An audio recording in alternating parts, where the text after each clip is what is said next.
Hello, everybody, and welcome to the CineFix Top 100, where we're clinging to the glory days of the porn industry until we watch 100 of the greatest movies of all time. I'm Clint Gage this week as Trixie Heathrow, and joining me, as always, it's Alex Stedman in the role of Tabby Lincoln. Meow. How you doing? I'm good. And, of course, also joining us, Michael Calabro as Sparky Plain Street. Sparky's a good one. How we, Tabby, Sparky? How we doing? Good. Good. Trixie's also good. Trixie's not bad, yeah. Yeah, no, yeah. I totally it's don't not mind for going. you, but like, yeah, no, it's a good one. For the first pet and the street you grew up on thing, lots of fun. It's Lots of solid. fun. It's reliable. Yeah. No, I like Trixie Heathrow. I've always been very proud of. Well, how are you guys doing aside from that? Good. Everything good? Yeah. Very excited for today. Excited for today. Oh, So yeah. today, before we get to the reason why we're fully excited, we're not excited because this is the end of season 2. Oh, it or are is? we? I don't know. This is the This is last great finale. This is going to be Yeah. the finale episode of our Community Oh, season. this So is are we good. excited to be done with Community, or are we I kind of mean, sorry to see it go? As long as there's not any more movies as good as this one left on the table. I don't know what they would be. I was really enjoying. I am a real sucker for a lot of community themes in movies, Yeah. like found families and movies about friendship. So like, I don't know what the next theme is going to be and if I'm going to like it as much, but I enjoyed this one. Dan's algorithm is going to have. And I never have faith in Dan. He's going to have quite a hiatus figuring out what to do to us next time. I think.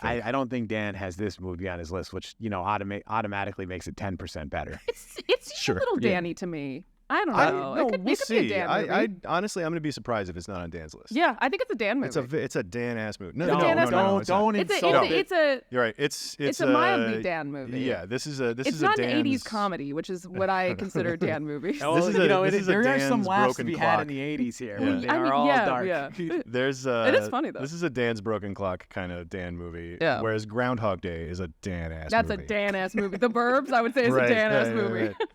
But anyway, we're wrapping up season 2, the Community season, today with this episode for a movie that we are all unequivocally excited to talk about, I think. Boogie Nights. I think heaven has sent you here, Dirk Diggler. I think the angels have blessed us all because of you. Dirk Diggler. The greatest horny boy movie that has ever been produced. Let's get right into the Horny Boy. Let's Which, get by the way, into it. before we, speaking of Horny Boy and Horny Boy related movies, Tayo, come on, man. Like, What is this? We're still I love- professionals in the I workplace, love that you 3D print stuff for every episode that's unique to the movies, but like this was, I think this was too far. You know, we are in the office. Listen, it's the season finale. It's like sweeps week, so we got to pull out all the stops. But we had to explain this to our boss. yes, Yeah. yes. And it was just like, we're talking about horny boy movies today. Happy Thursday. So Boogie Nights, 1997, Paul Thomas Anderson. It's about a company of pornographers in the late 70s, early 80s. The rise and the fall of a very specific time and place, which is always fun to watch. But a really, really tight-knit, I mean, you already mentioned a couple of things I want to talk about today, the found family of it all, the community angle of it all. This is a incredible ensemble piece. Yeah, it's very confident too. And we were talking about this before the episode. I think P.T. Anderson was like 27. 26, 27. This is an absurdly confident movie for a 26 or 27-year-old dude. This is and it's so tightly edited, so tightly written, and it has so much style. Two things. Yeah. Pause in this for a second. Yeah. We've been saying horny boy movie a lot. Should we give Should the we context? explain Yeah, horny should we boy give movie? the Okay, we can back context up. of what that means? Yeah. Sure. Before we actually get into it, Yeah. you know. We've been calling this a horny boy movie, and that's all based on some research that you did for a video a couple years ago. Yeah, so for a couple of years ago for CineFix, I did a in defense of Jim Carrey's Joker. Yeah. No, Or Riddler. Riddler. Yeah. In defense of Jim Carrey's Wait, Riddler. it's great. People don't like that? People don't seem to go. People didn't want to defend Batman Forever, and I felt morally obligated to. Is it the best Batman movie It's of the all third time? best Batman movie of all time, Yeah, you know. According to us, is that? according to me. Okay. Yeah. So here's the thing. Like, I was 9 years old when Batman Forever came out, which puts you at like peak Batman loving age. Sure. And that Batman has a soft spot in my heart, and I've always just like loved Jim Carrey. Anyway. Also, that U2 song, Oh so good. no, it's no Seal. It's no Seal, but I mean that Yeah. whole soundtrack is bangers, Yeah. start to finish. Anyway, what we all don't really know at the time is that what I learned at the time is that Batman Forever was actually born during the moral panic that I had no idea surrounded Batman Returns. There is a amazing daytime TV clip about a kid, that was basically about a kid movie critic who just like went on national TV or maybe maybe regional TV to talk about how scared Batman Returns made him. And then they had some other guy. What a weenie. Some dude that just some other runs guy. some acronym-laden organization. Yeah. That was just railing against, McDonald's for having Batman toys in the Happy Meals because of Batman Returns. Yeah, they were mad at McDonald's. Yeah, That's what's they funny were to me mad at about it, McDonald's. yeah. But then, you give him out you give a mouse a cookie and he's gonna want a glass of milk. So not only does he start railing against McDonald's, but he also just starts railing against Hollywood.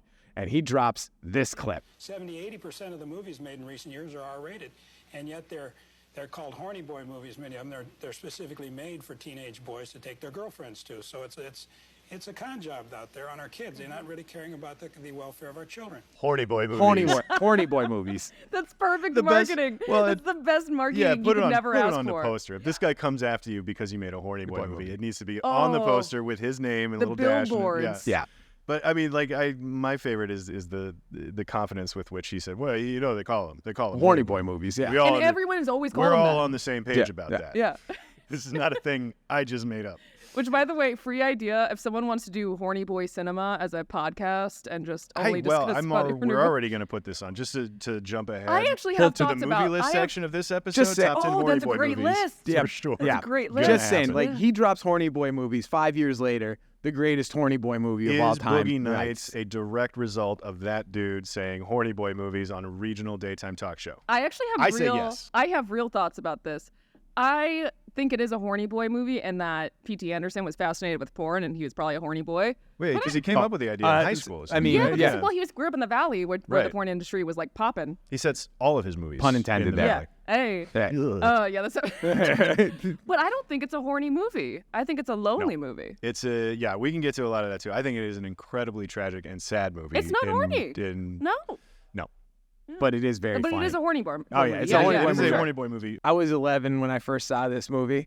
I'll tell you, none of the tragedy touched me at that Yeah, point. exactly. Yeah, that wasn't a thing that I really read into this movie when I snuck up to Blockbuster to rent it on my own and had to watch it before my parents got home. Oh, is that from how work. you saw it? Oh, wait, that's you, so you funny. managed to Yeah, I was covertly rent that from 14 Blockbuster? or some shit. Of You were the course. horny boy of Yeah, the movie. Exactly. Yeah, that's My dad so taped it funny. off Horny boy. HBO, and I just distinctly remember waiting for my parents to go to bed so I could just pull that tape off the shelf. Yeah. It would That's just such be a like, late night HBO movie too. Like Yeah. Yeah, Parents very, are very much asleep. the 11 o'clock on Thursdays on HBO. And that's I how know, I watched Timeline. Showgirls. That was like a late night Yeah, parents are hell asleep yeah. movie. Yeah. Yeah. and I know I'm gonna get a phone call from my mom. She's gonna be like, She's gonna listen to this and she'll be like, "You did what?" I'm like, "Mom, come on, 1997. Come on, we were all me, Steve, Chris. We were all horny It boys. is. It's Like, a come on. horny. Sorry. The horny boys is really funny. So anyway, we're talking about Boogie Nights. So 1997 from Paul Thomas Anderson. It's a film about a company of pornographers in the late 70s, early 80s, riding this up and down wave of sort of the waning days of pornography on film, right? And he's nominated for 3 Academy Awards, supporting actor and actress for Burt Reynolds, Julianne Moore, Best Original Screenplay for PTA, got nominated, but they ran up against the buzzsaw of Titanic that year. The 1998 Academy Awards, where it was the Titanic year. It was also Good Will Hunting, which is where Robin Williams beat out Burt Reynolds. L.A. Confidential was another great big one. year. It's a solid Bad year year. at the Movies were Oscars, yeah. movies. Gosh. Fun yeah. fact, that was also the Oscars where both Con Air and Face Off got nominated for Academy Awards. That's For amazing. sound editing and best sound. So they got some technical nods for Academy Awards. They missed out on the director trophies for a certain somebody. We'll talk about I'm him. sure We'll talk about him later. Spielberg was pissed about this too. He's just been fuming for decades. We already kind of mentioned PTA was Paul Thomas Anderson was what, 26, 27 when he 20, made this yeah. movie. Second His second movie. film, Yeah. Hard 8, was his debut feature, which I think was based on a short film that he had done. Also, he had expanded on a short film, but Have you seen Hard 8? it's legit. Yeah, It's real good. Talk about a fully formed. Yeah, I mean, First- for as confident and as steady a hand as behind the wheel in this movie for a kid, Hard 8 was just the same deal.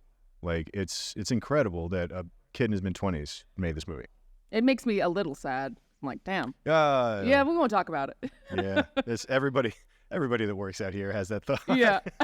But I also appreciate some of like the I remember reading something about how this executive, who's still a big executive now, Michael DeLuca, he greenlit it basically because he didn't want to pass on something cool again. And then I forgot who brought it to him, but he was like, "This is the cool thing that you don't want to pass on." What was the first thing? What was the cool thing that he did pass on? I should have made sure I knew this, but he passed on something really cool, and he was like, "Don't let me do this again." Don't ever let me do this. Yeah, and This is without a doubt one of like the coolest movies ever. and that's all Michael DeLuca wanted to do was do a cool movie. And you know, like as cool as it is on the surface, like I think that it's actually getting cooler in a weird way because I mean, you look at the cast. Like this is an incredible ensemble movie for a lot of ways that we're going to talk about in the brilliant moments. Because the way that nobody is left out of this movie, not even the smallest side character doesn't littlest Bill. The littlest Bill.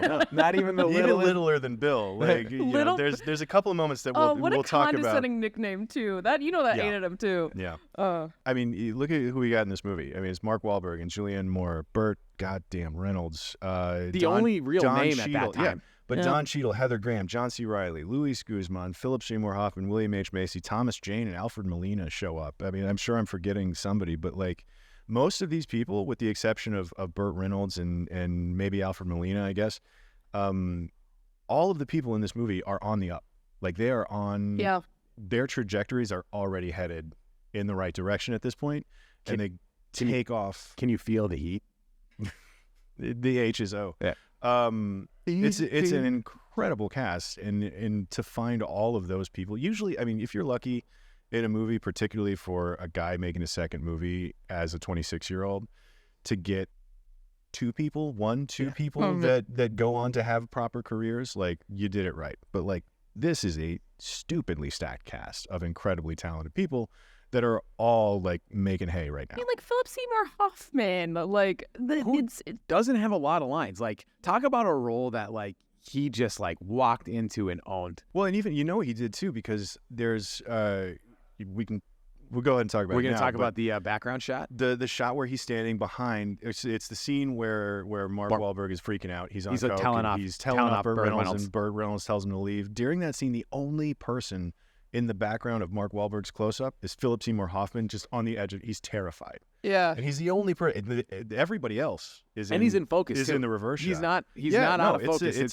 a deep focus. Like but like the fact that he's just back there being terrified, like that speaks to how good he was and how integral that character and that energy is to whatever PTA's plan was. Scotty. Scotty's incredible. Which, by the way, I just got a late breaking update from Tayo. The film that Michael DeLuca had passed on before Boogie Nights was Reservoir Dogs. Ooh. yeah. Yeah. Thank you, Tayo. No, that's you want to keep a sharp eye Yeah. after you pass on Yeah. Reservoir Dogs. No, but like you're right, and like Mark Wahlberg was not like a huge actor at this point. None of them were. I mean, Yeah. they, He would they'd have all had done that work. one Reese. He would have been. Was it Fear? Right? Is that the This one? was after Fear. Yeah, Fear, yeah. I think, was his first movie. Like Yeah. he was an underwear model and a sort of new musician. guy on the block. New kid No, on that the was block. his brother. That was his Marky brother? Mark was he had the Funky Bunch. His brother Donnie was he was a new kid on the block. So anyway, I mean that's one of my biggest takeaways with this movie is like it's just the collection of talent that's in this movie that now in retrospect, what are we 30 years later? Mhm. It's even more and more impressive. Well, and it almost doesn't happen these days anymore. Like you have your stars and you go back to them. It's rare that you find a movie where it's just a bunch of up and comers. Yeah, and particularly ones that actually like fully make it. Mm-hmm. So A lot of foresight here. I mean, just John C. Reilly is. I don't like. I forgot that he was in this movie. He's so funny. He's the best part. yeah, Like- we were cruising through it here in the office, and every scene it was like, oh right, John C. Reilly's. No, what it was is John C. Reilly's so good in this movie, and then the scene keeps going. Don Cheadle's so good in this movie, and like there's like 13, Cheadle is 14 incredible. people that Yeah, you're like, yeah. he's so good in this movie. Even Philip Baker Hall shows up and For two for scenes. 2 scenes and destroys it. It's What a incredible. flex. No, but I do like John C. Reilly in this, and I have a lot of theories about how Step Brothers is just an homage to this film. It might be. It But, might be. Even Yeah. the dumbest things, like the thing that like got me laughing about John C. Reilly the hardest this time, that it never. I'm not gonna say it never hit for me before, but for some reason on this viewing, this was the small thing that just kept on resonating with me. Where they're recording, right, and it's like Marky Mark is like singing the song like feel, and then it just like pans over and you're looking through the recording booth and it's just like John C. Reilly like high energy rocking out and just be like Just having a good time. He's such a sincere guy too. He's so earnest. Yeah. And He believes wholeheartedly everything that he does. Well, I feel that way about most of the characters in this movie. Like, one thing that really struck me upon revisiting it and like actually thinking about it, it's like surprisingly wholesome for the first half until we get to the 80s. But it's like a movie about porn where I think everyone's kind of just trying their best. Well, I mean, yeah, I agree with you 100%. I think a big reason why I like this movie a lot is this is the Goodfellas of porno. Sure. Right? Mm-hmm. Like, and it works on that Goodfellas kind of thing. Yeah. Right? And the beginning is very much like, I always wanted to be a pornographer. Oh man, if this movie started with Dirk Diggler like slamming the trunk of his car after escaping from Alfred Molina, saying, "Ever since I can remember, I wanted to be a porn star." Like it's the same movie. It really is. Yeah, it's the exact same, complete with Steadicam shots going into parties. Like it's the same. And there's a handful of moments here that we can flag to talk about. Like, I intend to. This is Scorsese's. Our coworker Tanner had this great phrase. It was called "Son of Scorsese," because I was talking to him about how I think this is just like the best Scorsese clone I think that has ever been made. It's a good one. Yeah. And he's just like, yeah, it's a Son of Scorsese film. Like, that's exactly what it is. And if you got to be a son of anybody. Yeah. And we're going to talk about multiple scenes here that you can just tie directly to Goodfellas. You can draw a straight line to Goodfellas. Yeah. Well, let's get into it. Let's talk about some brilliant moments. Right. Let's start on the opening scene, which, is very reminiscent of one Copacabana shot from a film you might have heard of called Goodfellas. Yeah. But like, you want to talk about a filmmaker flex? The first 4 minutes of this movie are incredible. Also, I love the fact that he made sure to get the sign that says Boogie Nights because they've retroactively changed the title of Sydney to Hard 8, and he's just like putting it right in the first frame of the movie. Practically in the movie. They can't change the name of it now. Yeah. And then it's just like 4.5 minutes. From a technical perspective, it's a crane that like cranes around in the exterior, goes into a steady cam on the interior, follows everybody around for 4.5 minutes, gives legitimate character exposition about every single one of like the ensemble cast before Dirk Diggler, it just cuts when Dirk Diggler and Jack make eye contact. It lands on Mark Wahlberg looking across the room at Jack. Yeah. Incredible. Yeah. And you have Luis Guzman as this like ringmaster of the circus, which I like a lot. He's not in this movie a lot. Luis Guzman's so good in this movie. Yeah. That's another list. Best Luis Guzman. Everybody. Every needle drop in this movie is just spot on too. And it starts right here with this first. This is the best time that they ever have. It looks so fun too. I want to be at that party. Anybody's gonna get. I think the party like the next week when they're just like bringing Dirk Diggler in. House parties are superior. Yeah. I've always felt that way. Yeah, I think that's the best time. Instead of a club. Yes, take a house party. I've always felt that way. If I got to steady cam my way through something, it's gonna be a house party, not a club. But I really do think of this movie as two movies, and obviously you have the big split at like the middle after Little Bill kills himself, and you think about like how this part of the movie starts, all good vibes, and then the second half of the movie starts with being like, so how do you feel about violence against Coked women? up, bitter, like it's and angry, such a like when you think about the two opening scenes of the two different movies in this movie. They're two very different halves, right? Like, and there's a couple of things that are similar to what we talked about last week with Jaws. Number one is the 27-year-old director doing something really incredible, but then the other one is structurally they're very similar in that the New Year's Eve party takes place exactly, it like straddles the center of the movie. Like it's 15 minutes of the dead middle of this movie. And the 80s, the title card, that like it's just 80s. We see little Bill shoot himself, and then 80s. Yep. And then it's close up on super coked up Mark Wahlberg being mad. Interviewed. Yeah.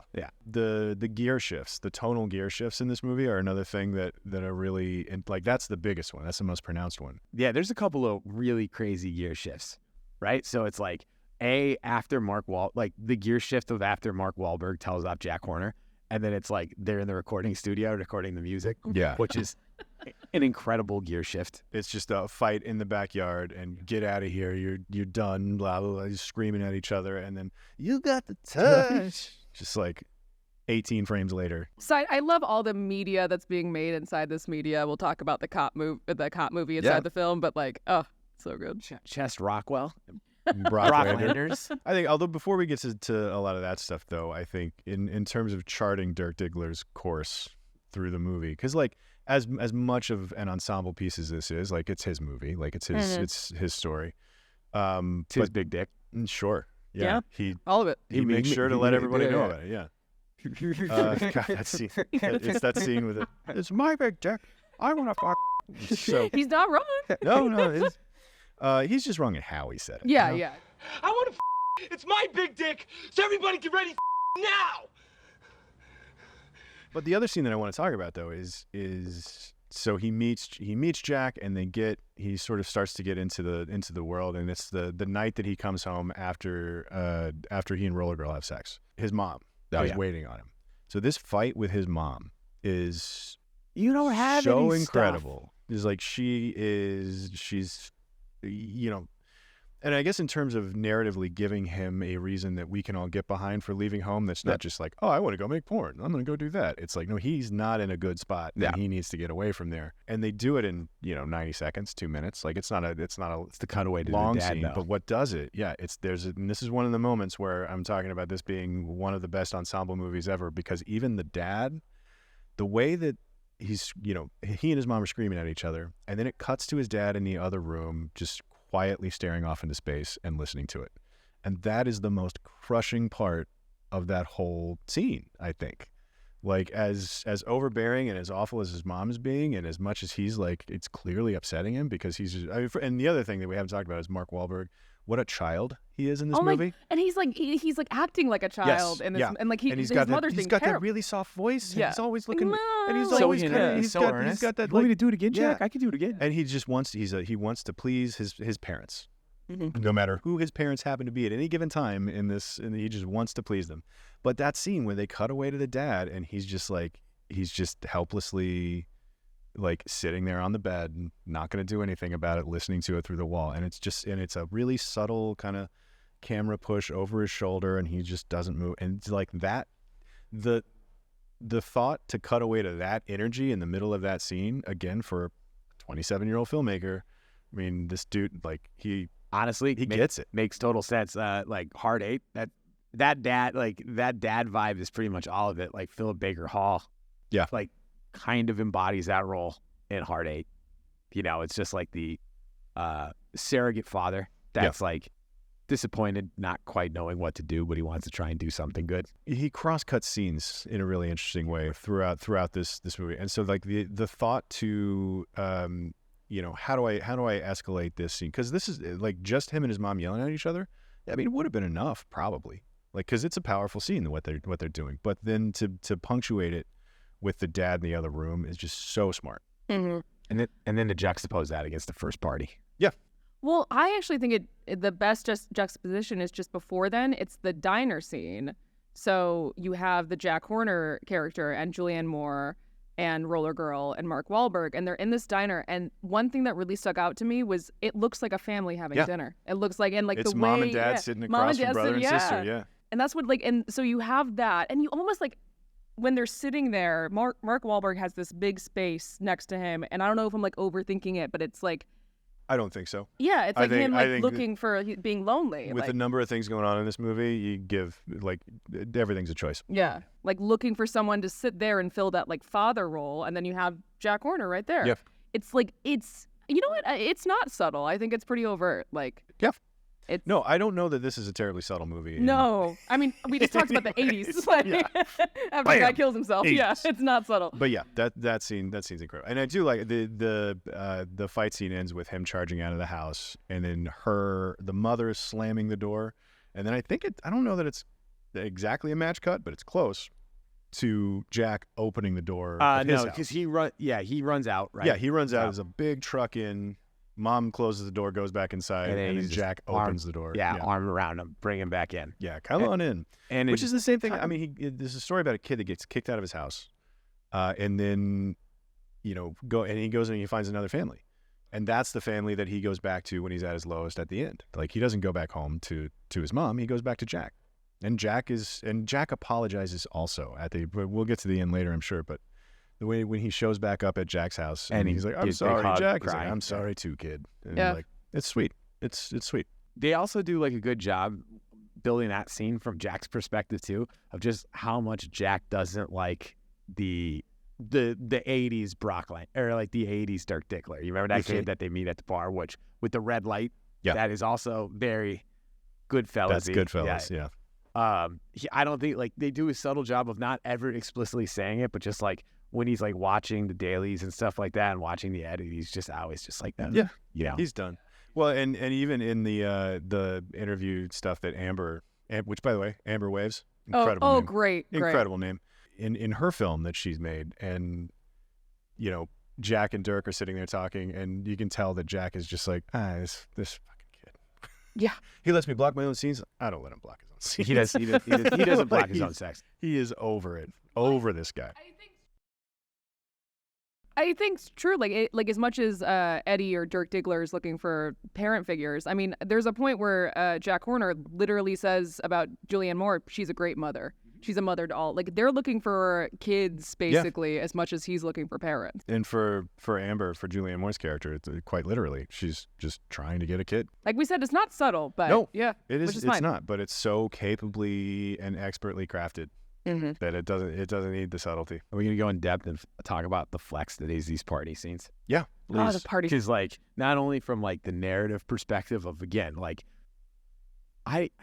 it's almost like a play, because I can't think of any movies that do this kind of thing to this level, which is like they have about 8 or 9 characters in here that are tangibly moving each of their arcs along, all in one location at one time, right? And not only do you do that and just be like, is that like incredible writing and just like incredible narrative to push forward, right? Any screenwriter that writes that scene, you just be like, oh my God, like what an amazing scene. Cause like everybody has pathos here, and it's just like everybody feeling each other out, right? Like you see like John C. Reilly and Mark Wahlberg like doing like the puppy butt sniffing. Yeah. It's like, how much do you bet, right? And it like lingers on that. Which, by the way, that scene is so long. It's so long. It's almost uncomfortable, because I start to get a little bit embarrassed for both of them in a weird way, because I'm like, they're so dorky. It's they're so just like silly, dorky little and dudes. Yeah, and you just know they're gonna be best friends. But again, stepbrothers, we just became best friends. Then like the next thing is just like Don Cheadle and Becky Barnes and her trying to convince Don Cheadle that he needs to get out of like the Western motif, right? Because that's like his struggle, to change right? his look. Yeah. And then on top of that, it's like Scotty comes, and it's just like he's the little he's like the lost puppy. Then Colonel comes, and he comes off as a scumbag, like just like from the beginning, right? And especially like when that woman ODs, and he's just like, this is the second day in a row a chick OD'd on me, and he's just like, maybe you should get new stuff, you idiot. The way that they all deal with that is kind of a cold bucket of water in the middle of the otherwise super fun party scene. But that's all just writing, right? Yeah. And then like you talk about how all of these are like following oneers, like steady cam shots, right? It goes in and out of the fucking pool. Like he's designing oneers that start inside the house and go to underwater shots. Like we don't really bumping lamps the whole way through. Oh, so many lamp bumps. and the needle drop. Yeah. Oh, also like the Amber Waves thing, right? Which is like the phone rings and Luis Guzman like picks up the phone and they're like, is like Maggie there? And like, I'm looking for my mom, and he's like, no, there's no. I don't know anybody. There's no Maggie here. Yeah. But that's very clearly Amber Waves that kid is looking for. And the needle drop is just like Lonely Boy. Yeah. Which I can't remember who wrote it. I do know because like this morning I was also listening to a decent amount of yacht rock because of this movie. Yeah. And like that came on. I'm like listening to the lyrics. It's just like, oh, what a lonely boy. And it's just all of that. All of that is just firing on all cylinders. It's style. It's like letting the camera linger on what are kind of like weird, moments of just like esoteric character interactions that you don't think in that moment, you don't realize it's pushing the plot forward, but it kind of is. And then it's just like subtle, just like cool vibes and like just immaculate cinematography. Everything's light, everything's saturated, all looks great. And then the scene ends at night in the hot tub when it just is basically like, I've been thinking of my name, and I just see a big bright sign. So the coming up with his name is one of the scenes that I flagged here, because it's so, coming on the heels of a giant oneer, and it's like, this is the kind of movie that we're in. This is the second oneer, and the second of these party scenes that is all of those things you just said. One other moment in the party scene that I completely forgot about, because it has like one of my favorite lines in the movie, which is when Little Bill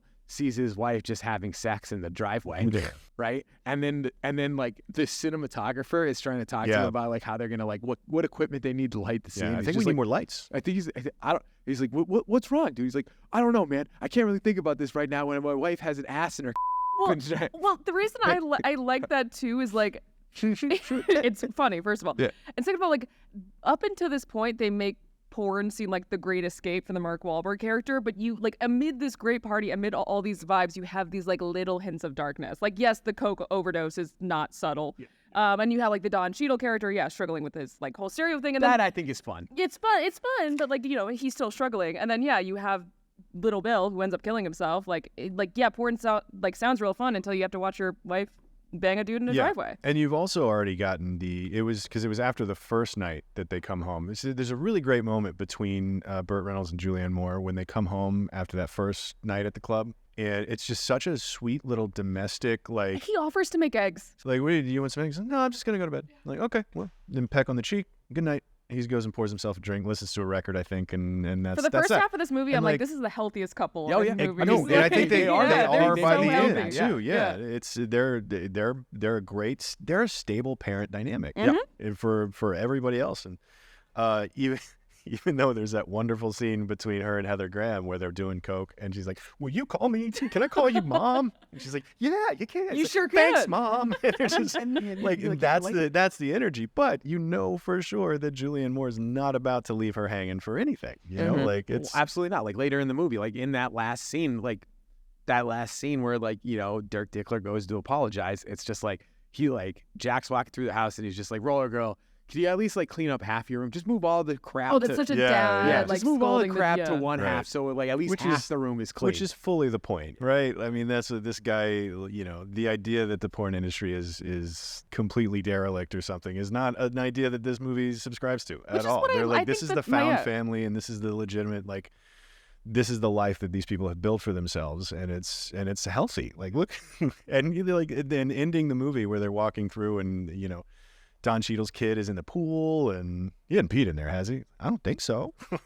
it's so and like funny. The highest, it's utterly sweet and charming. It ends with the highest compliment he can pay Julianne Moore, which is you look like the foxiest bitch alive. Yeah. Which is like, I love you more than anything. But the hot tub scene, I also agree. I like that one a lot. If you can get away with all of the things that we've talked about in terms of like all of the cool oneers, the lamp bumping kind of camera work that he's been doing, the way that they don't leave anybody in the movie out at all. Everybody's coming along for this ride, and they're all going to have an arc, and they're all going to have interesting things to do. And then you can get away with cutting away to like some fantasy edit of a neon sign exploding and then fire. Like that's the best part that happens at the end of the cut to his name in lights.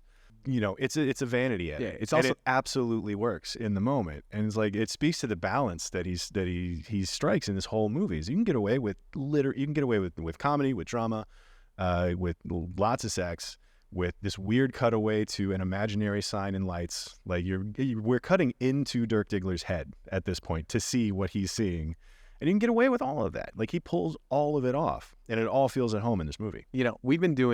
We've done a decent amount of these now, and I find myself, the thing that I'm like really gravitating toward, and the things that I really like the most in these movies is I've been noticing more acutely than ever is how you edit tone and how you line up scenes to go like peaks and valleys, right? And like on the episode we talked about Jaws, like Spielberg at that time is very aware of it, like how the emotional highs and lows of Brody and like Hooper and Quint and all those guys, and it's just like, this will be a real serious dour shark moment, but then it'll be followed by a cute moment with like Brody and his kid, or like they get the shark and now they're gonna get drunk and have a good time and be friends, and like that ebb and flow of like light and dark, this movie does very, very, very well too. And it's just like, I think that's what makes these things so enigmatic, is that it's just like not all dour, and it's also like laugh out loud funny. And it's just like,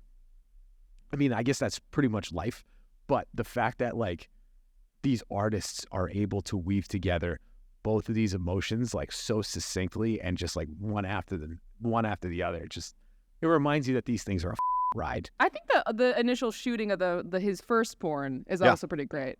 Because you have what's her Amber Waves in full mother mode, like not in the cool way that we say it, like she's just being a mom basically. And my favorite part of this whole scene, which is like very like artfully done, because they're doing like we're making a real movie that's porn, Right. is at the end, the moment that you know that Dirk Diggler's a star is when he goes, "Oh, I can do it again. Yeah. You need me to come again? You want me to do it again? I If you can need a do it. close I up? got it." Like his, like I'm not just a pretty face and a big old ding dong. Like I can do it again. Like, and I love that that's the moment where you know, like, oh yeah. I also love like the love letter to like cinema as well, right? So it's like they're doing the sex scene, and then like what do they do? It's like, yeah, you have to see some sex, but he's also like, we're gonna just like watch this film work its way through the camera. Yeah.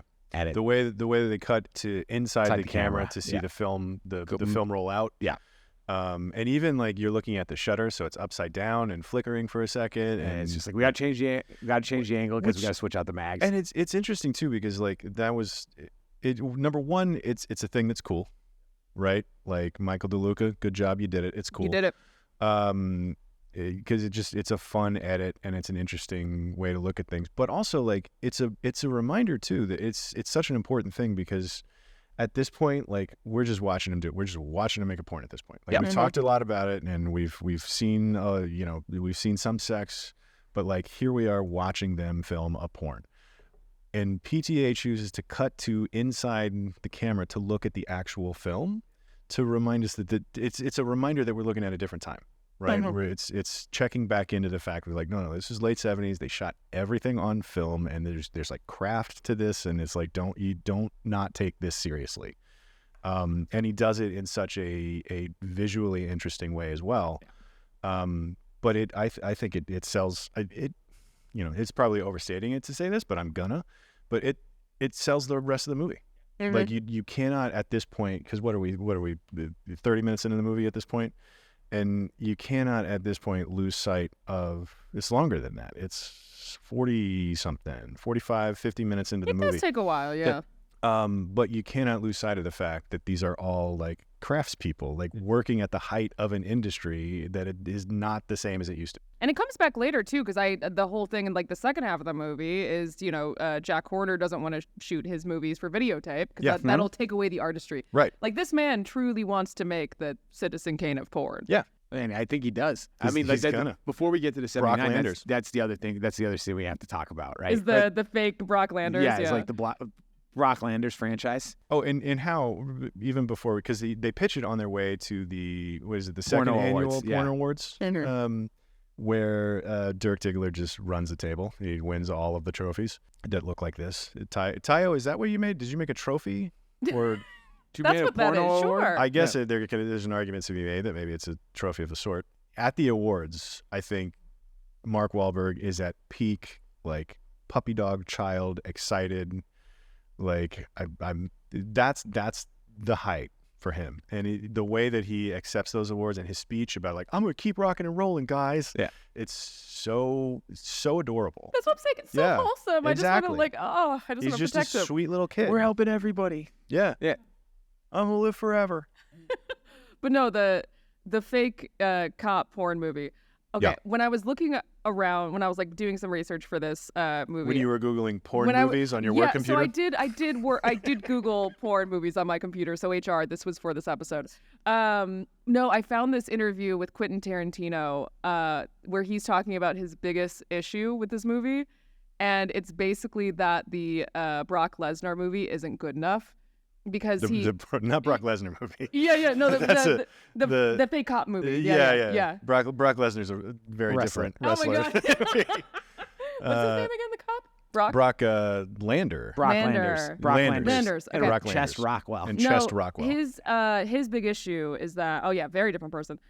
His big issue is that it's not good enough, and the way that he justifies it, Quentin, is that he thinks the Jack Horner character is based on the director. I can't remember his name, but the guy who directed Deep Throat. And he was like, now that guy was a real filmmaker, and he wouldn't be That guy fooled made into movies. Yeah, and he Yeah. wouldn't think that cop film was actually good. I do which I think think is though, hilarious. because we watch some of the film, right, and then we come out of the film and we're in the cutting room with Jack and the DP, and they're sitting there both thinking, "This is the greatest thing we've ever done." This is a And real like film, all Jack. completely. Well, that's his issue. Yeah, but like, whether or not it's good or it does. There is a pride cometh before the fall sort of energy to that, right? And it's just like we're inflating we're inflating ourselves to the point where this goofy thing that we were all just laughing at, the whole audience was laughing at. It was designed to be laughed at.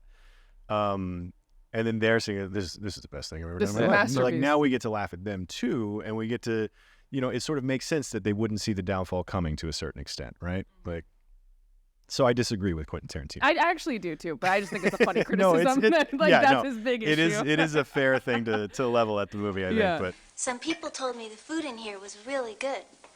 Good? It's not good. It's probably the best place to eat in all Los Angeles. It's excellent. I agree. I just think it was really funny that they went ahead and actually shot most of that stupid cop movie. No, I love So all those. Yeah. Like all So of many of those all of the scenes. different Yeah. bits of media that are in this. I like always Amber's love little movies within documentary. movies. Yeah, One of my favorite little things. yeah, and even Buck's commercial at the end Yes. is great. That's also Yeah. I'm really glad the Don Cheadle character is there. I don't think it's nearly as good a movie without him too. Well, he's also the happy ending. So to speak. Yeah. Well, no, definitely. Is Yeah, that no, what he is. Tayo made? No, I'm making a stupid pun. Yes. Oh. Yeah. Oh. Yes. No. He does have the happy ending. Yeah. Yeah. I mean, they all kind of do in a way. He's a They- legitimate business owner now. Yeah. Yeah. I think it is a 100% happy ending. Yeah. We can talk more about it later, but even what happens to the Colonel. Oh, yeah. Is for us, for the audience. Oh, It's a yeah. happy ending all the way around. So I want to get to the Colonel's, I guess, second last scene because that one's important. But let's talk about New Year's Let's first. do New Year's Eve. Yeah. Yeah. New Year's Eve, like we talked about, it's the dead center of the movie, and it's the turning point for literally everybody. Everybody in the scene. It's about a 15-minute sequence that's right dead center in the movie, and just a ton happens. So one of my favorite things is when Philip Baker Hall's character shows Harbinger up. of Death. Yes. Yeah. And the way that they film him entering is so cool. He walks in the door and there are dissolves into longer lenses. Yep. It's not just like step cuts where you cut in closer. There are dissolves into longer lenses in different frames and clearly different takes, but it like backs him up. And like we see him walk the same sort of stretch carpet a couple different times in a couple different ways. And like the way that the Harbinger, is the right way to put it. Like here comes the bad news. And also the fact that he walks in with four of the least glamorous looking people. He's like, this is the future, regular folks. Oh no. They're just in there in like beige, like, hi. Like, It is very aggressively normal and mediocre. Yes. They are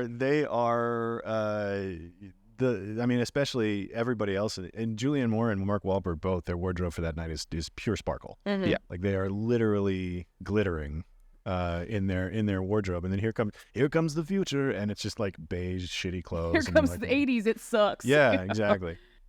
But Philip Baker Hall's entrance is Incredible. really good. And it comes in a break in the needle drops, I think. Like the music stops and then he enters sort of as another track is sort of starting to build, I think. And so it's like he is punctuation in the movie, and it's really incredible. Also, the way they shoot the conversation, right? It keeps getting closer and closer, and it does like the profile of like the close up, like from here to here of them talking, and it's just like him, like it's almost shot like a spaghetti western shootout of like the close ups on the faces between him and Jack Horner. Yeah, and it's just like if it looks like shit, it sounds like shit. It must be shit. It must be shit. Yeah. I just like the contrast too between like those guys being the adults fighting in the other room and while the kids are playing outside. Like, oof. Also, this is where we meet. Well, no, we don't meet him here. We've met him already, I think. Have we? Tom Jane's character, Todd. No, this is where you This meet is where Todd. we meet Todd, right? Yeah. Because when he enters the New Year's Eve party, there's the sound effect of it's either tire squealing or it's like a record scratch, and then he just like kind of bursts through the gate at the end. It's like he's literally a car wreck before he even gets on screen. I think it happens after Scotty like leaves embarrassed. It's that cut. It might be. I don't know. I feel like it's a either way, it's a sound effect that accompanies Todd a literal showing record up. scratch. It's like he is bad news before he's even on screen. And it's incredible. And the big plot point is that like this is where Marky Mark starts doing drugs, right? And it's just like, well, this is the beginning of the end. Yeah, and Todd's part of that too. Yeah, it's like literally the scene in Goodfellas where it's like Ray Liotta is like showing them all the money that they get from the coke in the cigar box, and it's just like. And this is the beginning of it. Here's where we go. But I also love the Little Bill like determination after he finds his wife cheating on him one more time. Just completely just set in his like what he's gonna do. Goes in, grabs a gun. I've been thinking about. It's like a 2-minute shot. Oh yeah. It just follows him to the car, follows him back. Very matter of fact, no big emotions. I've been thinking about that shot or Little Bill a lot this time around, and I'm like, I think he was very important. His contribution to the plot because it's like.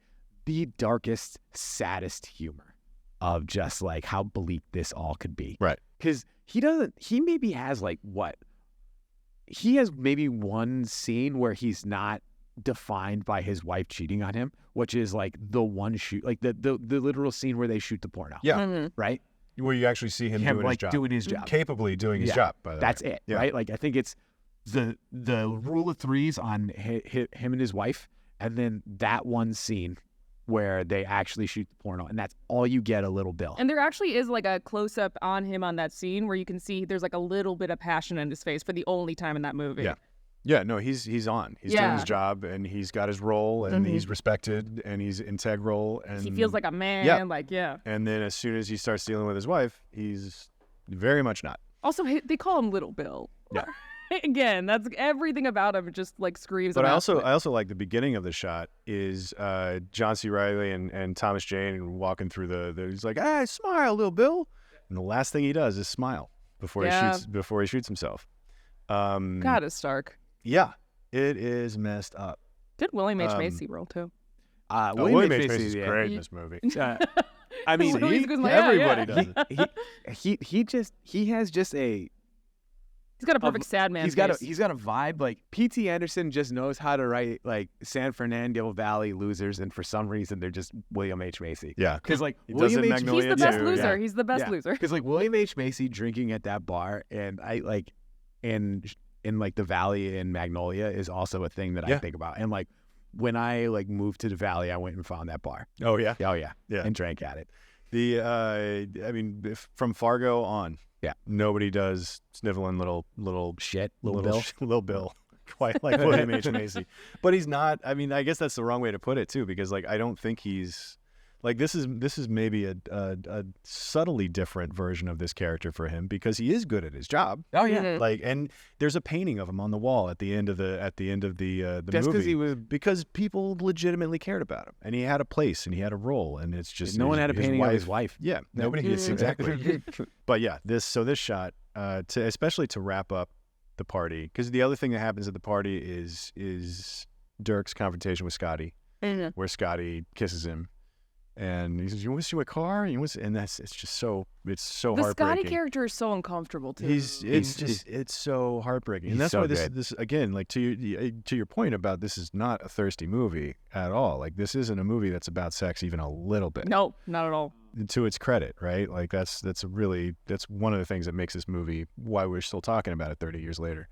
But it is a sad movie. Well, that's what I think people like. There's a fine line between horniness and loneliness, and I think this movie understands that very, very well. Right over the top of it. It understands it. Like at the end, like this is a movie not about the porn industry, but about a bunch of people who are just looking for a place. Yeah.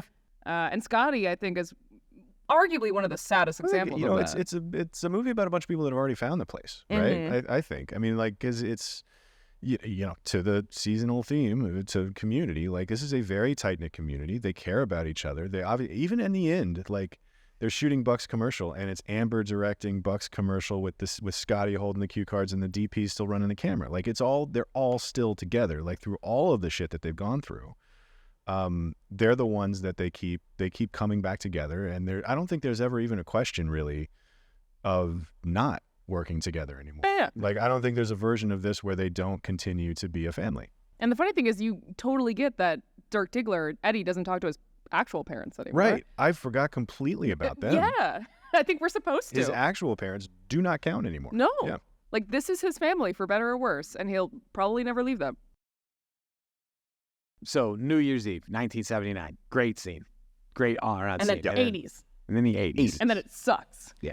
That everything, I mean, all of the coke, I love the montage that happens throughout the rest of this movie is There's a couple of montages amazing. that are really good. I When they go honestly, buying all the nice clothes and on the glow up part, and they all have the same suit. I feel like the entire back half of this movie is time passing montages, and then some of the scenes are a little extended, but basically, like, there's the stuff that goes as quickly as Thomas Jane coming back, like, "Hey, I'm back," and he casually walks in and throws it like, "Oh, cool, yeah, just in time."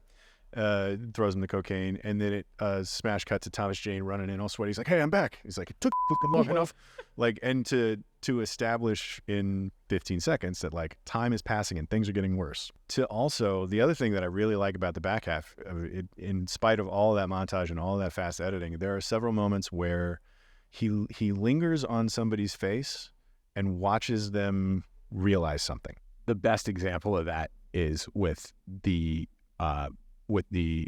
colonels. Yeah, at with prison. Jack Horner? Yeah. So like when on the other side, on the opposite sides of the glass there. When the colonel goes to jail for the child pornography, and like he's just saying there, he's just like, "I didn't touch him, Jack. I didn't touch him." And it's not on him when he's saying that. It's over his shoulder looking at Jack. And that is the very well done, very intimate moment where like where Jack Horner realizes this is the end. Actually, I really like the Jack Horner character a lot, and Burt Reynolds is so good in it. And I feel like he's almost a little disappointed in himself in the scene for not seeing it, because he's very much like, he does see himself as the dad. Father. Yeah, he's like wants to protect his kids. And so, like, this is the worst thing that could happen. And this is a moment where, like, the wagon he's hitched his whole family to is coming apart. Like, you hitch yourself to a guy who likes child porn. But like, there's these moments. That's a really good one. There's another one in the Alfred Molina scene that it's a shot that is on Mark Wahlberg's face for like 40 seconds. Mm-hmm. And it's I think, honestly, the highlight of Mark Wahlberg's entire career. Like, he's really good, though. The work that he does in that one shot for 35, 40 seconds, whatever it is, he goes from, like, kind of nervous to, I think, realizing that he's about to die in the span of, and it slowly comes over, his face just slowly drops. But I think that's the moment when he realizes he's going to go back to Jack. It's something, whatever it is. If I get out of this alive, I'm going. Whatever it is, he's realizing something very slowly, and you can see it happening. And, like, the discipline to, as particularly in that scene, a scene where there's a guy throwing fireworks indiscriminately. What a brilliant creative particularly decision. in that scene, the discipline. It's so tense. The I hate discipline it. to I love hang it, on a close up for that long and just let Mark Wahlberg very subtly convey an idea is another thing where it's just like, this guy's 26, 27 years old making this movie, and he's doing that, and it's incredible. Are we going to get into that scene, or can I talk about one more scene before? Talk about one more scene, and then let's go to Alfred Molina. This movie may have one of the best ships in the nights moment I have ever seen in a movie. So, like, he sort of went nuts with that motif in Magnolia. Yeah, that's the whole movie. Yeah, but he does it. I think pound for pound, the one that he does in this movie is better. Incredible. Yeah. So, like, what we're talking about is the parallel editing of Dirk getting rolled by all of those guys. Yes. With the roller girl beating up the guy who is in the high school scene in the beginning. Remember when he's just like, I don't want to say the college that I go to, and it's just like me and my frat guys, like frat friends.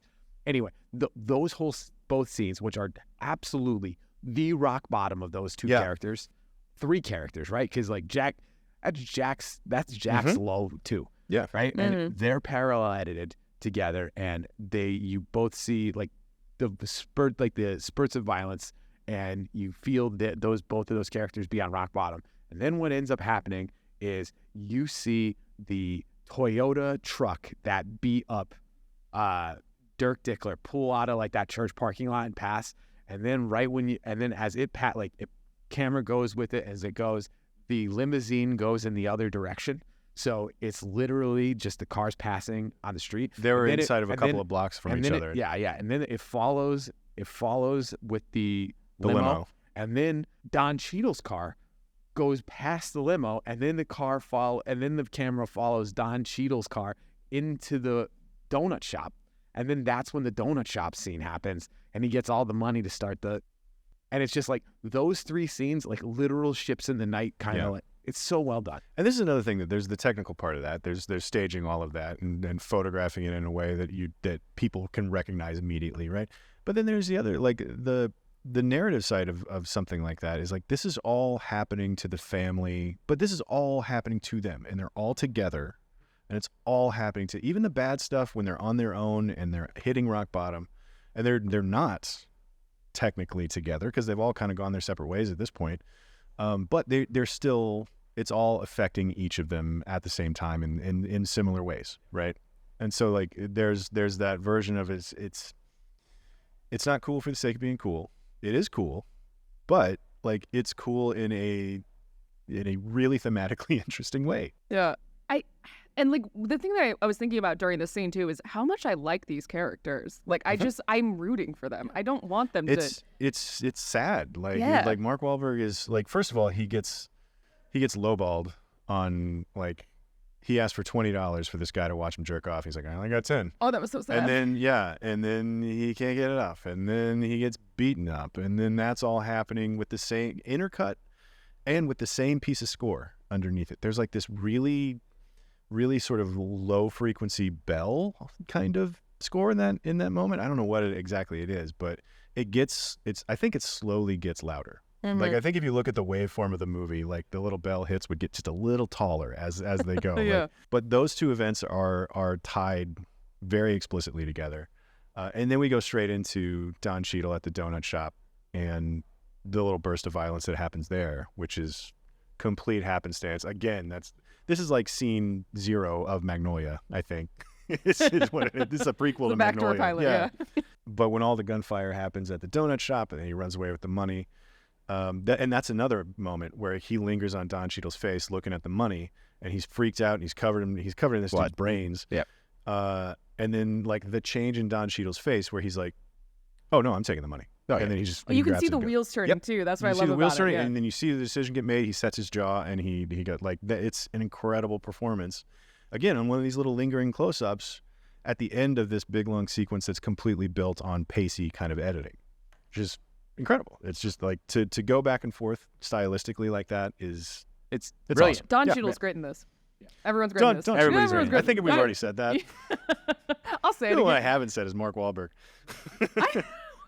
We've said it. I think he's not Chris Pratting his way through this. No, he's so necessary. He is so perfect. Like, if I can, for a moment, he's so perfect because, first of all, you believe that he could be like, he's an underwear model before this, so you believe that he could be this big porn star, like, breakout. But like you were saying, he has this childlike innocence, this like wholesomeness to him. He's a charming little puppy dog. You just want to protect him. Exactly. And then when he starts doing coke and his penis stops working, you're like, oh no, buddy, no, come on, man. So let me ask you this. So, like, according to what I read on the internet, Leo passed on this role for Titanic.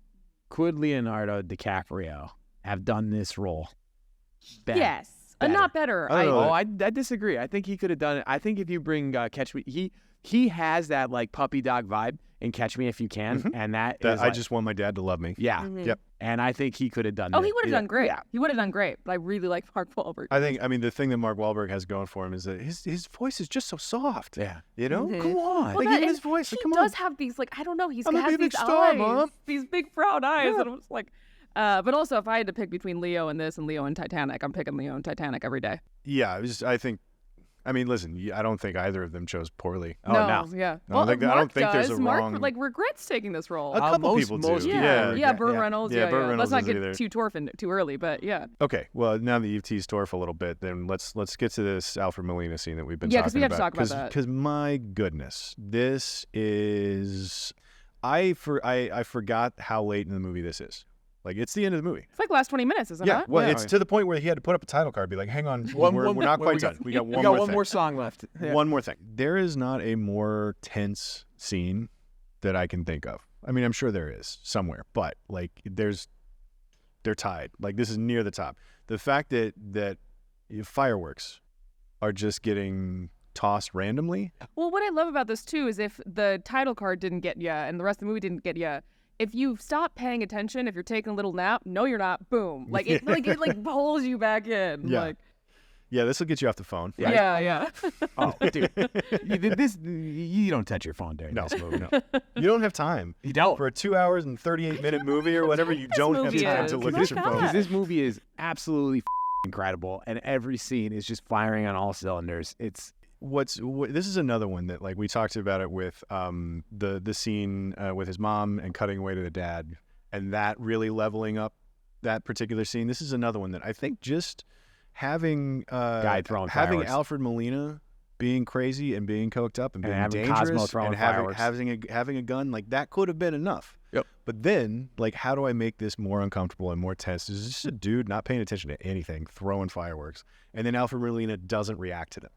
Like that's what really sells it. It's just us, like our surrogates, like our main characters are in there, and they're all jumping every time, and it's such a brilliant choice to just like, what little bit of chaos can I toss into this scene to ratchet up?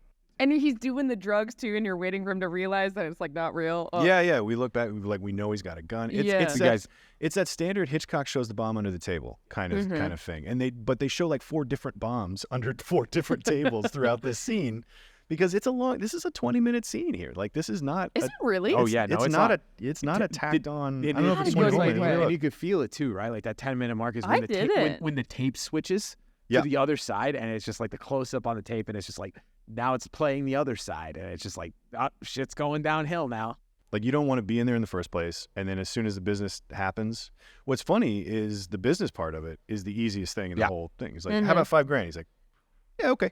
This is and then the dude walks up with $5,000 in a paper bag. Yeah, here you go. There you go. This is a very specific trope that I like, which is drug dealer wants to hang out with you, and it's a bad idea. Yeah. Well, it's such a specific I trope. don't know I don't know about easy your that was, college though. drug dealers, but all of my college drug dealers were like the kids that couldn't make friends normally, so they had to sell drugs to make friends. And Right. It was always that. It was always It depends that vibe. on the drugs. It was always that vibe. Like, dude, you want to just hang out for a Yeah. bit? No, man, just give me the weed and let's go. Right. I've already talked about sneaking away to rent this movie, so I don't give my mom anything else to call me about. We don't want to get so. you in trouble. My mom doesn't know I'm on a podcast. That's the worst part about this podcast is my mom fully is aware that I have that podcast, and the fact that he gets $5,000 super easy and it's done relatively quickly, like that. That's another really brilliant choice, because like then the rest of the scene you're like, why aren't we leaving? Yeah. Like there's so many out, tiny, every little tiny thing in this scene adds up to like you have to get out of this room. And then when it finally does sort of explode into gunfire and blood and violence and death, like everything else has in the second half of this movie, it's weirdly kind of funny by the time it happens. Well, also Alfred Molina, like if you like remove everything else, is funny in this scene. Yes. like he is very funny. He's in incredible. This. Yeah. 2 days of shooting, what, max? And he's just having Maybe. the time of his life here. He's doing the Lion thing with the bullet and the gun. Yeah. Like it's that scene from Lion where they go meet the guy and he's got the gun and it's very similar. Yeah, it's a terrifying scene. And then they did the exact same thing, even down to the Russian roulette bit. But they added the element of Cosmo. a drug deal, a guy with 2 guns in one side of the room, and Cosmo throwing fireworks in the other side of the room.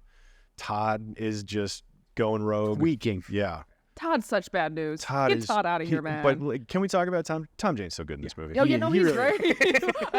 He's the best that Todd could possibly be. Yeah. God, who we haven't said is such great a good in this movie? Todd. Julianne Moore. Julianne Also Moore's so yeah. great in this movie. She's great in the movie. Heather Graham's so great. Oh, she is great. Yeah. She's great. We haven't talked about Heather Graham that much. We haven't. But, like, We haven't even said her name. I don't think. her wanting to, her just Her wanting to get her roller diploma. girl. Yeah. Yeah. Is great. And like the way that they Gives so much depth to a character named Roller Girl. Roller Girl. Who is like Great gimmick, by just the way. like Mwah. defined by she is in roller skates literally in every scene. I don't take my skates off. Yeah, I don't take my skates. Yeah. off. That's why she's never in the pool. She kicks the guy with Yeah, the roller skates, which she does. kind of hurt. Yeah, I that can't guy- believe that guy survived. He might not have. Yeah, we don't know that actually. Yeah. But also, like, I don't think it really matters.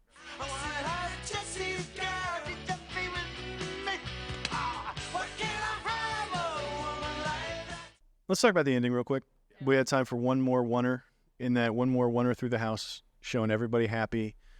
The Colonel is in jail getting slapped around and crying, which I love that we check back in with him. Yeah. Just make sure Just and it feels good to see him just No, he's getting what he deserves, and it's good for us to see that, I think. But then everybody else is living it up. Like Don Cheadle's kid is healthy and happy in the pool with John C. Reilly. John C. Reilly's a magician now. Yeah. Buck's got his business off the ground. Like, he even makes sure to have like the topless assistants. Yeah. So it's just like, oh yeah, I haven't gotten completely. Yeah, no, he's still who he is. Yeah.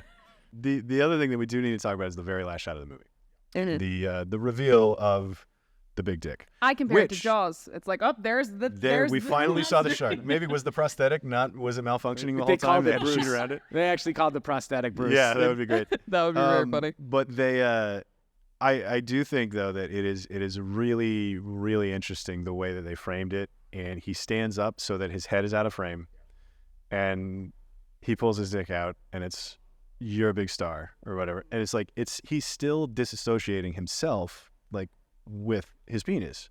And so it's like even in this happy ending, and we see everybody, they're all back together, they're all happy, they're all having they're working together again, everything's going fine, but he still has this weird association, like he's still disconnected with exactly who he is, which is and I think they do all of that just by having him stand up out of frame.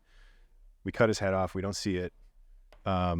It's really sharp framing, and to be the last shot of the movie is incredible.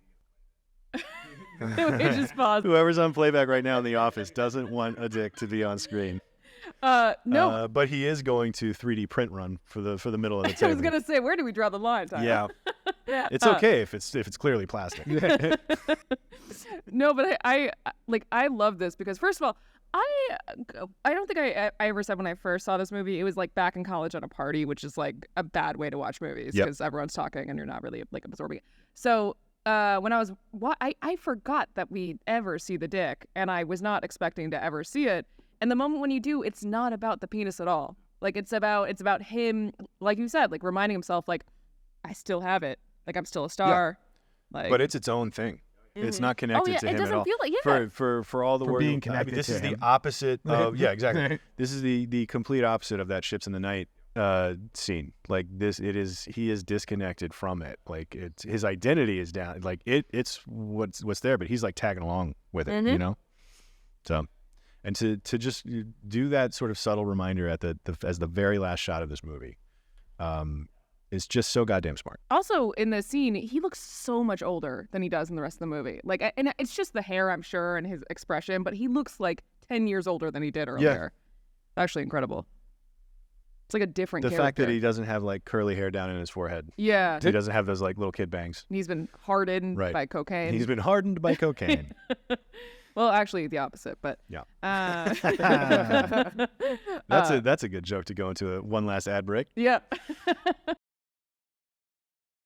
Let's talk about movie list. I did a little direct retrospective piece on PTA at one point, just about how all of his movies take place in the Valley. That's one that Siddhant wrote. It was really good. But then movie list wise, it's on the 12 best long takes of all time. Apparently, we couldn't narrow it down to just 10. It was the Little Bill sequence that we gave the nod to. That's the one. Yeah. I would say that's the one. Is also on the top 10 movie teams of all time. Oh, they're a team. Yeah. Because why we is that did. So funny to me. They're a family. Yeah. I guess. I mean, yeah. Family's a sort of a team. Family's a team. I try to tell my kids that all the time. Like, we're on the same team here.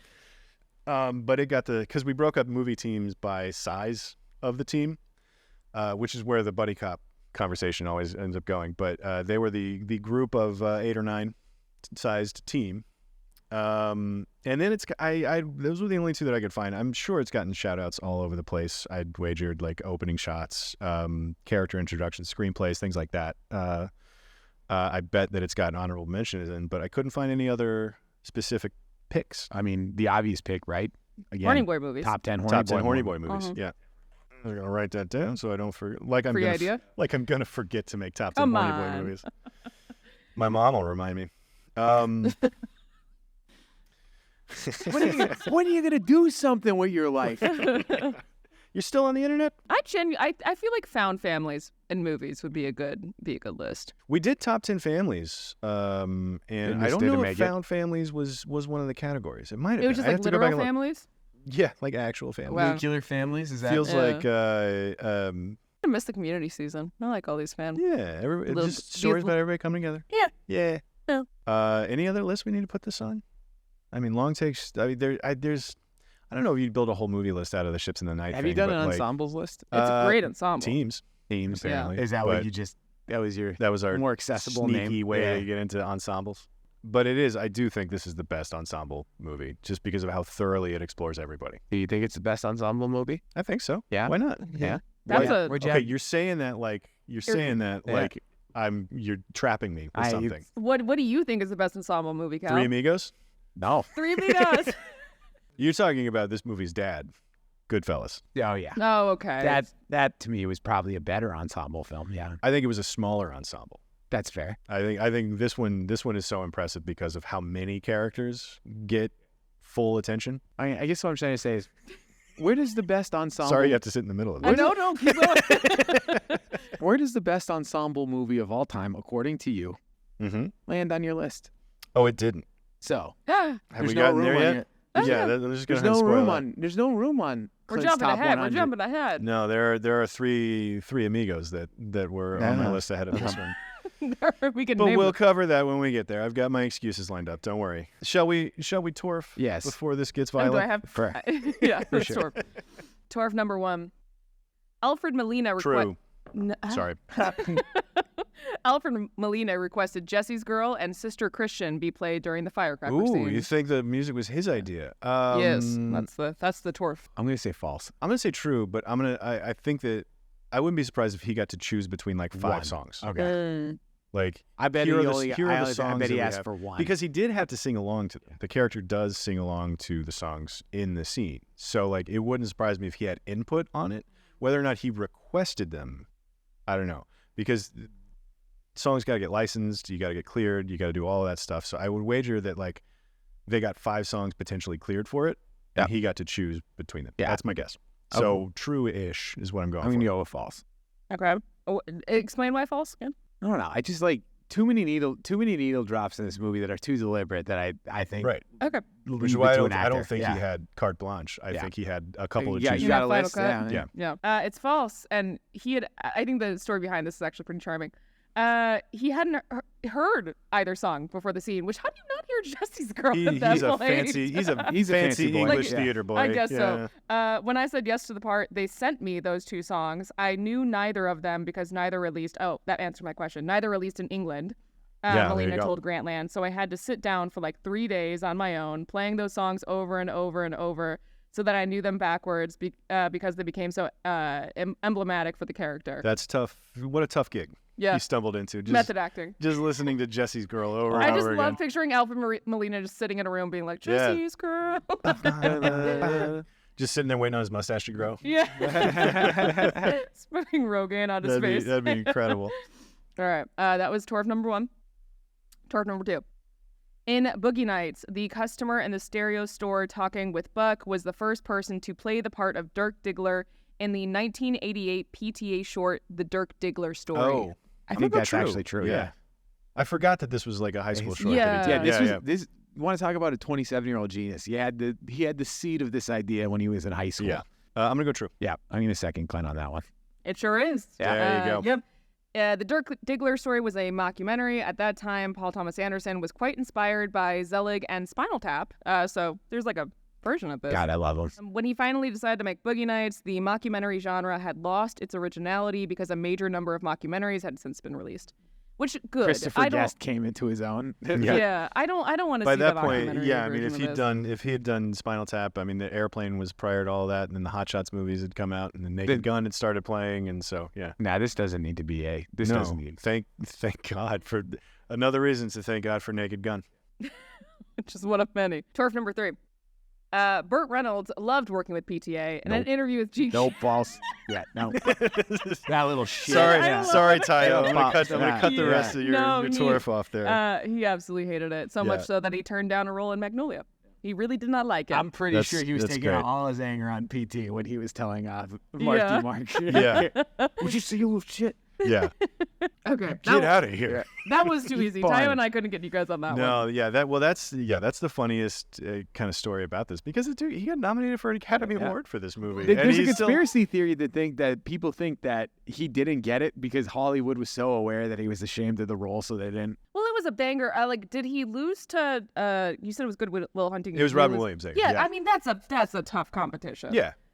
I like the conspiracy theory that everybody was like, just don't. Like, and we nominated him, but then we found out that he was miserable all the time. So just don't. Give us a Robin. He's funnier. It'll be a better speech. Why he was so good in it? Yeah, he's great. Yeah, he's great. Well, and he's exactly the right. Like, there's a meta quality to that casting too, because he was, of all the people that in the cast that were on the up. Like, he hadn't done much relevant in a long time. Having a past his prime guy kind of step in, which is another very 90s, very Tarantino thing to do, to get Burt Reynolds in that role. Like, there's built-in gravitas to that character. And yeah, the sex icon doing the porn daddy thing is kind of great. Yeah, regardless of how good or bad he performed on screen, like, that casting is perfect. Yeah, he's just incredible. Yeah. Hopefully get you on this one. False. Warren Beatty expressed interest in the film, but he ultimately withdrew because he saw himself more fit for the role of Dirk, and PTA wanted him as Jack Horner. That is the most Warren Beatty thing ever. I want to say false, but I also want to believe that Warren Beatty in the 90s was like, no, I could still play Dirk. Yeah, 100%. I could still play a high school kid. I could still play a high school kid who just wants to fight. Yeah. No, I'm gonna go false. I don't think he was that drunk on his own Kool-Aid. I am delighted to tell you it's true. Good. Honestly, he was that drunk on his own Kool-Aid. I was sitting here trying to give Warren Beatty too much credit. Nope. Joke's on me. He thought he could play the young. Warren Beatty wouldn't be Warren Beatty if he was that humble. Yeah, that's true. No, the quote is great. Anderson quote. Warren called me and said, "I love this script. Let's talk." He's really seductive on the phone. It's like being flashed with that Men in Black memory device. Bap. I don't know how you did that or what just happened, but suddenly you've got me under your spell. After 2 weeks of going around, I finally deciphered his meaning. I said, "You want to play Dirk Diggler, don't you?" And he said, "Yeah, let's go." I think he was joking and not joking. I said, I know, everyone wants to play Dirk. He was 59 at the time. Yeah. He would have been a great Jack. He would have been great. He would have been, as Jack. He would have played it different though. Like, he would have been more swarmy. Like, he would have been more swarmy. I don't think the paternal vibes would have come out quite so much. But like, but hey, this is. I mean, the other Bullworth did this. The other offshoot of this is again, Paul Thomas Anderson's 26, saying no thanks to Warren Beatty. Yeah. Like, good. I mean, granted, it is a bizarre ask that he was making. Like, there's no way that in no world does he play Dirk Diggler. But you still have to have the nuts to tell Warren Beatty no. And as a 26, 27-year-old director. I don't know. Like, Hard Eight was good, but it wasn't like, I get to tell Warren Beatty no good. His quote reads so casual, too, where he's like, "No, Warren, you're not playing Dirk Diggler. Are you kidding me? You're 59. You're 59. Related fun fact, Samuel L. Jackson was offered the Don Cheadle Buck Swope role. Yep. But, yeah, then went to Don Cheadle, who was very good in it, as we've established. Don Cheadle's so good in this movie. So good in it. So good. All right. Phyllis Seymour Hoffman's so good in this movie. Last tour. John C. Reilly is really good in this movie. He really is. He is. Hey. Mark Wahlberg still owns his prosthetic. That is Ding true. Dong. I believe it. Yeah. Yep. His prosthetic what? Ding Dong. Oh. What other prosthetic could it be? His Don't shark? worry about it. It's fine. He still owns Bruce. Yeah. Bruce the Donk. Bruce the I Donk. actually find it interesting that he still owns it because he apparently does not like the movie that much. I but mean, enough to. That's not a thing that you want to let out even into the if you're world. ashamed of the role. You just don't have it in your like foyer anymore. Yeah. Yeah. But you I still wonder keep if it's in like a shadow box in the bathroom. like how people put their Oscars in the bathroom. Yeah. Winslet put their Oscars in the bathroom. Yep. No, he said on Late Night with Seth Meyers, he revealed that it's the only prop that I've ever kept from a movie. I didn't think there could be that much interest in it, but maybe at some point I could sell it at an auction for charity, which he would probably he's sell just for a lot. saving it for when he needs the cash. Yeah. Oh, Good for him. Smart. Yeah. That's retirement planning right there. Ooh, and more fun facts. See if these Uncharted movies pan out. And oh, no, not Uncharted. The first one that they built. He finally was got too that huge. porn stash. Yeah, he doesn't have any facial hair. Well, he got it at the end of Warren Uncharted. Beatty wanted to be Nathan Drake. Okay, No, he wanted to be really, Spider-Man. I really like thinking of Warren Beatty trying to put himself in every Right. young star role in Hollywood. Yeah, it's just like, hey, Denny, like you need a Paul Atreides, right? Here I come. Let's do it. not Warren Beatty as Paul Atreides. Just every Timothy Chalamet role. Wonka. That's it for Torf. Who's your MVP? It's one of those ones where I never like just going to the most obvious choice, but I feel I think when it comes to ensembles, you got to default to the director because Yeah, like it's- choosing one actor over the other seems cruel. It's literally what I wrote down. Really? It's a director. The director wins when everybody Everybody, on screen yeah. is doing incredible And work. like because that's getting everybody. It's the Kurosawa quote about like sort of the military aspect of filmmaking in terms of like you got to be a general, you got to convince everybody to work together and in the same direction and share your vision. And let's not even like talk about the editing and the camera work and just like All of it's great. All like so much Writing, style and Mhm. like substance in this. It's incredible. It's a P.T. Anderson movie. Yeah. I mean, it's so clearly a story that it's a Has story been- that came from one person too. Has been just brewing since high school. Yeah. Just Yeah. marinating. Right. It's so specific in every aspect that it clearly came from one distinct vision. that short must exist somewhere. Oh, it's on right? YouTube. Yeah, it's oh, online. why Yeah. did I watch it? Well, after this. Okay. Well, that was easy. Yeah. Gives So- us plenty of time for our next segment. Where does Nicolas Cage? Now, Nicolas Cage was in and around. This was in the same year that yeah. Con Air and Face Off got nominated for Oscars. So So- he's not doing nothing. He's not just. But so He's not but still a but he's Coppola. still in his like 30s, like so he's a little older now. There's not really a lot of 30s roles in here. I think. I guess like Alfred Molina? I was he gonna. could do Alfred. Yeah. Molina. That was this is mine. That's So it, I think that's it, yeah. that for that time, the '90s Nicolas Cage, Okay. it's Alfred Alfred Molina. Molina, yeah. He would have been great. Alfred That's what Molina I- was outstanding. Yes, But Cage would have nailed it also. It's the second he would part have of brought that kind of uncomfortable energy to the role. And I bet that he had heard Jesse's Girl prior to the Yeah. movie too. Oh, well, he's American, so yeah. I do think though today Nicolas Cage would have made a good for Jack Horner. Yeah. Ooh, Yeah. yeah. Not, and I don't think as good, but still good. I think he could have done Thomas Jane. I think he could have done Todd as well. I think he could have done Thomas Jane in the late 80s. Like a late 80s Boogie a Nights younger, yeah. would have been Tom like Moonstruck Nicolas Cage Yeah. would have been a good Tom Jane. I still think if it's Alfred Molina. Yeah.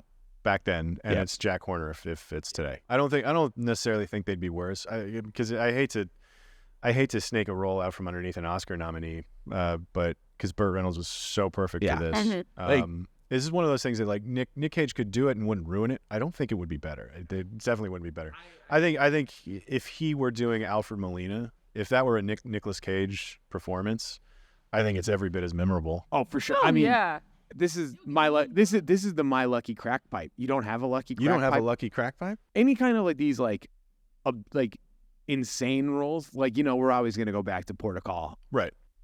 and just When in doubt. When in doubt, go back to have you protocol. ever seen like Yeah. that is just like the most amazingly unhinged Nicolas Cage, Yeah. and it's just like anytime The there's ending of that movie. I'm going to go Yeah. back and pretend that movie is on my list just so we can talk about the end of that Is it movie. on your my God. list? No, it is That's not. surprising. 'cause I don't think feel I like don't you think it talked needs to about be it a on lot. anybody's Yeah. list. Yeah. It's I just love them. easy Nicolas Cage shorthand. Yeah. Protocol. I did write a very loving Nicolas Cage. I have a Nicolas Cage love letter on CineFix about like the birth of the Nicolas Cage meme machine, and I talk about Portugal a lot. He's really Yeah. leaned into Yeah. that now. Not on purpose. I don't think he likes it. No, I think he has on purpose. Really? I think he's owning Okay. it. Yeah. Well, good for him. Okay, so where's it ranked? We I don't know, already Clint, you we tell already me. revealed. Yeah, you where I is it? didn't. I don't Where is it have again it on? on Where's my the list. greatest ensemble film of all time on your list? Somewhere now, Mm-hmm. but the one I turned into Dan's algorithm, it was absent. Okay. Unfortunate. This is one that we've all run into movies along the way that we're like, oh, this should have been on my list. Like the Sunset Boulevards and the Seven Samurais, Yeah. and now the Boogie Nights is. Uh-huh. I'm happy to admit to that. Where is the Clint proclaimed greatest ensemble film? Can I of just all real time? quick before you answer? Can I just say you need to take it easy? Everybody coming already in real hates me. high. I might as well come in high. all right? I don't remember getting. I know I gave you guys a hard time, but I don't remember You getting did this Monty mad Python. about Monty Python. Where's the Clint proclaimed greatest ensemble film of all time on your list? It's not there. It's not. It's not there. Where is it on Dan's list? Not there, buddy. So you mean to tell me that this? So Don't gloat. It's unbecoming. Vindicated. I am right. This is not a Dan movie. All right. So it is number 12 on mine. Number 12. I think that this is one of the greatest movies ever made. Are you guys going to strike? Are you? No, we're going to skip this because Okay. I'm going to put it back on my list probably. Yeah.